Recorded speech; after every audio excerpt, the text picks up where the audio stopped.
As far as I Yes. understand, this is your first full-length release in almost 10 years. So, how did you find your way back to the studio and how did it feel? We kind of didn't really know that we were going to make new music when we came together to play Riot Fest in 2022. We didn't know what it was going to turn into. And then when we did the Ocean Avenue reunion tour the following Mhm. year, we started talking about, okay, well, is there a swell around the band and around the genre of music? And so then we sort of started toying with the idea of making an album. And we said if we were going to do it, it would have to be something special. And so through some mutual friends, we found ourselves in the studio with Travis Barker from Blink 182. And not in our wildest dreams would we have ever thought we'd be in a position like that. But there we were. And we then spent probably in pieces almost a year making the album because we would have to kind of balance our schedules. And so we would go to LA and work for a little bit and then go tour and then go to LA and work for a little bit and then go, we couldn't do it all in one piece. So it took about a year from the time we first worked with him until the time it was done. Yeah, that's how we find ourselves today. It's very, very crazy. Actually, one of my obvious questions was about Travis Barker and your collaboration with him. So, how did it happen, and Yes. how did you feel working with? I think I can call him an iconic drummer in Yes. pop metal, pop punk industry. I'm just rocking today. I'm No, just you're doing a thinking great about job. Nope, you're doing a great job. I agree with you. I think he's definitely an icon, and I think he transcends music at this point as well. I think it. Hmm. he's just him, you know. So the way that it happened actually was I used to be in a band called Staring Back before I was in Yellowcard, and one of my good friends, Nick Long, was also the guitar player in that band. And over the last couple of decades, he has gone into the world of songwriting. And we talked with him about writing some songs together when it became clear that we might want to make an album. And Hmm. he worked on the last Blink album and has done a lot of stuff with Travis, worked with MGK and just a bunch of stuff. And he asked me, he said, "Hey, Travis wants to write with you guys. Are you guys interested?" And we said, "What? Like Travis Barker from Blink wants to write with us?" We weren't expecting that at all. We said, "Yeah, of course." And then he said, "Okay, well, he'll probably want to write at his studio." And so we said, "Okay." And so we went to his studio and we wrote with Nick and Travis over the course of 2 days. We wrote two songs and we loved everything about it. And we thought, okay, well, is there a world where we can try to find a way to make a full length album like this? Hmm. And so then we spent some time finding the right partner, the Better Noise, the right label, and just figuring out logistics. Travis was very, very interested. And I mean, he called our manager after the sessions and was like, "I loved working with the guys. It would be amazing to make a record together." And so then we just spent some time figuring out how to make it happen logistically. And then now here we are. We did it. We made the record. Hmm. Um, it was amazing working with him, and we're very, very, very fortunate to have had the opportunity. Yes. And what is the difference in releasing the album in 2005 and releasing the album in 2025?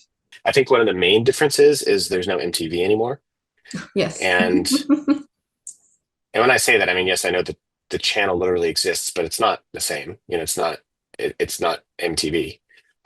It's before MTV was literally stood for music television. They played a ton of music. When I was growing up, I would watch it. I would see videos from bands. That would be how I discovered them, and then I would go to the record store and buy the album. And even in 2005, that was still happening. Mhm. And now that's just not even really a part of the music world anymore. So everything is streaming, and you have to really sort of like tailor how you do things based on what's going to generate online streams, because that's just where we're at. So when you say releasing an album, you release the album as in now it's available on Spotify or Apple Music. It's not like, okay, now it is out for you to go buy. Like, yes, you can, but a lot of people just don't buy music anymore because they don't have to. Mhm. So it's just a different landscape, and I think it's about trying to find interesting ways to still get new listeners and get our music to the fans that have stayed with us for a long time as well. So, in a certain way, it's easier or more difficult.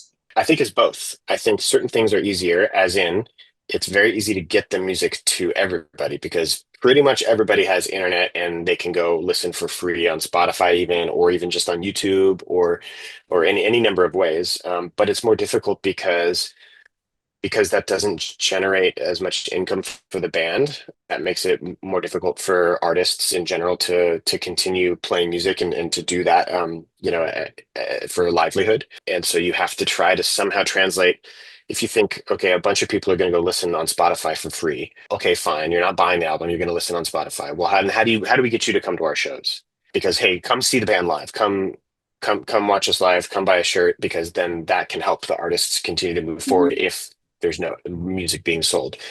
So much thought now gets put into how do you translate streams to to live engagement.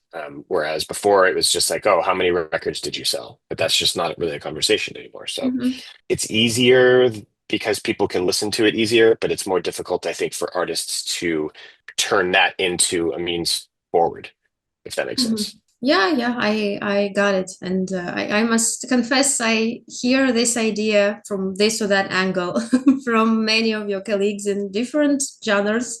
So yes, I totally understand what you're talking about. Yes.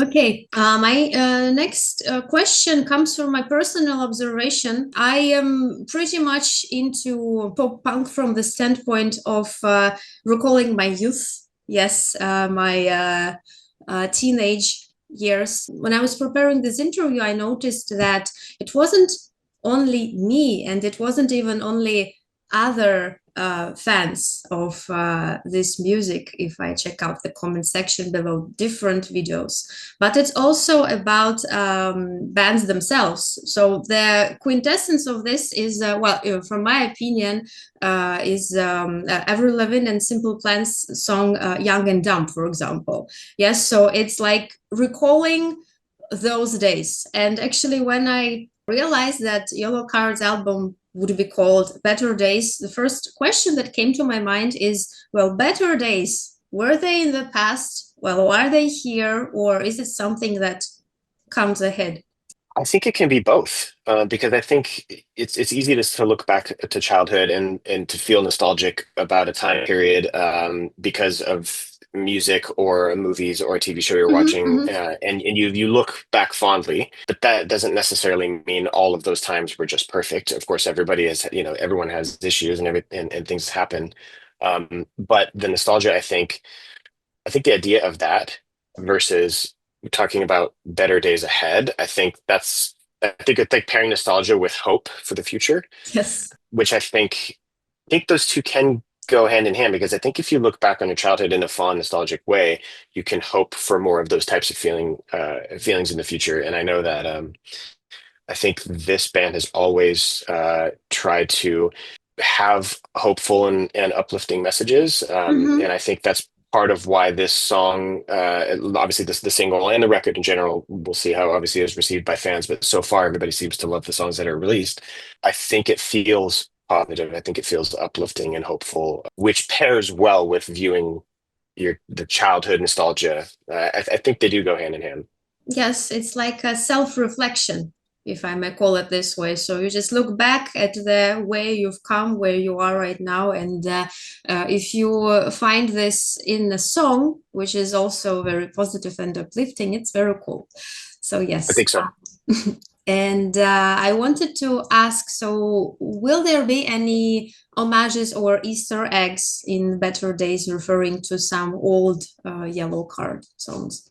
I think probably the most obvious one, which was not intentional, but there's a song on Better Days called "City of Angels." There was a song on our record "Lights and Sounds" called "City of Devils." So it's sort of the opposite of that. And I think originally the "City of Devils" was a play on the term "City of Angels," which is for Los Angeles.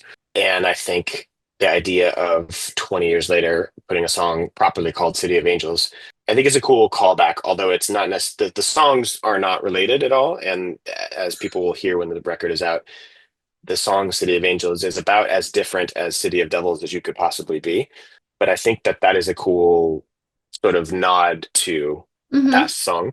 Other than that, I don't think there's anything super obvious. I think that's kind of the main sort of cool.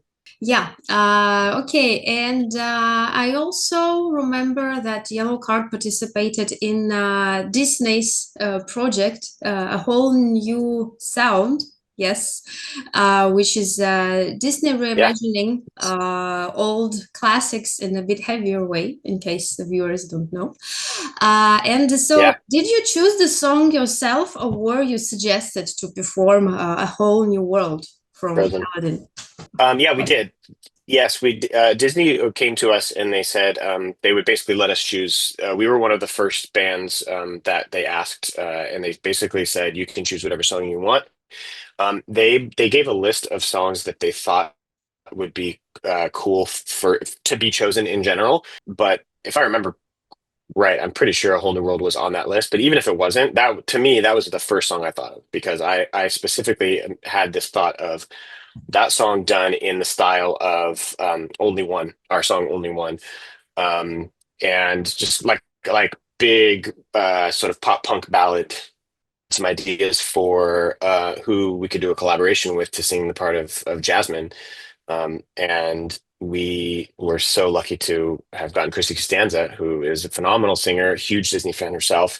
Awesome to work with her. And yeah, we're all so happy with how it turned out. And that was definitely that was our number one choice for a song. So I'm really happy that we were able to do it. If we speak about modern Disney, so Yellow Card had some experience in creating soundtracks. So if we speak about modern Disney, not old school one, so which modern cartoon would you want to write a song for?